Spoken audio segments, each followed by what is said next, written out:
Hi, Molly for Memories here. In the next few minutes, I'm going to show you how to sort, prune, and organize your entire digital photo collection in 4 easy steps. Now, I'm going to assume that if you have printed photos that you've already sorted, pruned, and then had them digitized. If not, make sure to watch our videos on the ABCs of print photo organization and the straight scoop on scanning. Now, just like with your printed photos, getting your digital photos organized starts with getting everything into one place. And this is what you want to do. First, set up 3 folders on your primary computer. 1 folder to gather everything together, and the other 2 to do your initial sort to. Name these folders Temp, A, and B.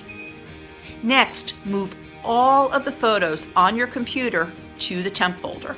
Don't make copies, move them.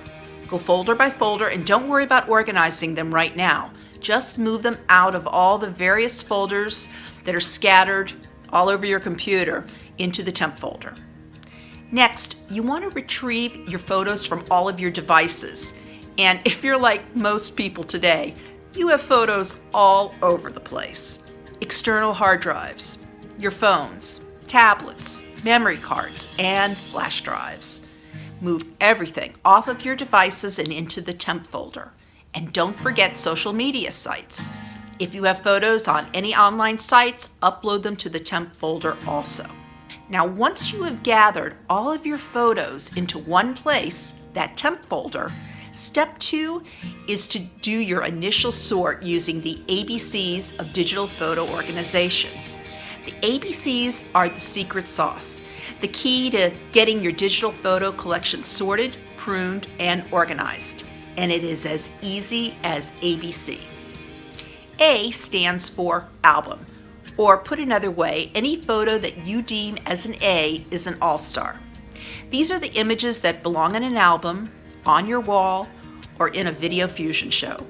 Memories that you want to share with your friends and family.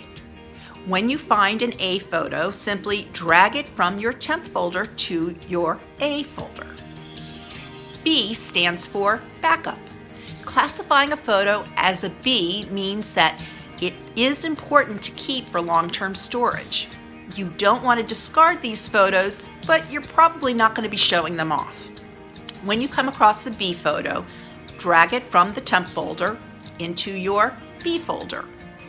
And C stands for can, as in trash can, or delete. Remember that your goal is to purge duplicates and useless, poor quality photos. Trust me, you will never miss them. When you come across a C photo, drag it from the Temp folder to the trash can, or simply hit the delete button. You will feel so much better. Now, once you've finished your initial sort, your Temp folder should now be totally empty, so you can now delete it. If you have former print photos that have been scanned, you can now add them to the appropriate A and B folders so that all of your images are now living together in blissful digital cohabitation. And step 3 is to create a new home for all of your photos. In other words, a logical file system. After all, you've spent a lot of time sorting through your photos, and it would totally go to waste if you have a disorganized hard drive and you can't find the images that you're looking for. Go to your local hard drive on your PC or Mac and find the folder that says Pictures. Now that folder should be totally empty since you've moved all of your photos out. If there are empty subfolders under Pictures, delete these folders and set up new folders that make sense to you. You could set up chronological folders such as decades, or by theme or group such as family or friends. Once you've set up your new folders, it's time to move your A and B photos to their new home. Now the B folder is really easy. You simply move the entire folder from the desktop to under Pictures on your local drive, since your B photos are simply those that you want to back up. But now it's time to tackle that A folder, which brings us to a fork in the road. If you're planning to use a photo management platform Or you're all done with this do-it-yourself approach and you want to hire a photo organizer. You're pretty much done. Simply move your A photos into the new folders that you've set up and delete the A folder from your desktop. However, if you want to continue doing it yourself, which by the way would make you a great candidate to become a professional photo organizer if you're looking for a career change. But if so, you'll want to complete step 4, which is renaming your images. Why do this extra step? Well, because without doing any tagging, even if you've set up a lot of subfolders, if you have a large photo library, your images will still be hard to locate. I mean, IMG_0044 doesn't tell you too much. And as famed photographer Kevin Gilbert has said, a picture is worthless if you can't find it. Here's my method for manually renaming your photos. I call it the when, the where, and the who. And this is how it works. You start the name of the file with the when or the date so that the images will sort chronologically. But in order for this to work, the date should be in a year, month, day format. As an example, April 21st, 2009 would be 2009-04-21. The next part of the name is the where. Where was the photo taken?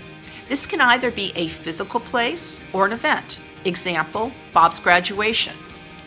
I recommend capitalizing the first letter of each word, or you can use an underscore between words. The end of the file name is the who. Who's in the photo? If there is more than one photo of the same person at the same event, you can end the file name with an 01 or 02. So putting it all together, this is an example of the when, where, and who.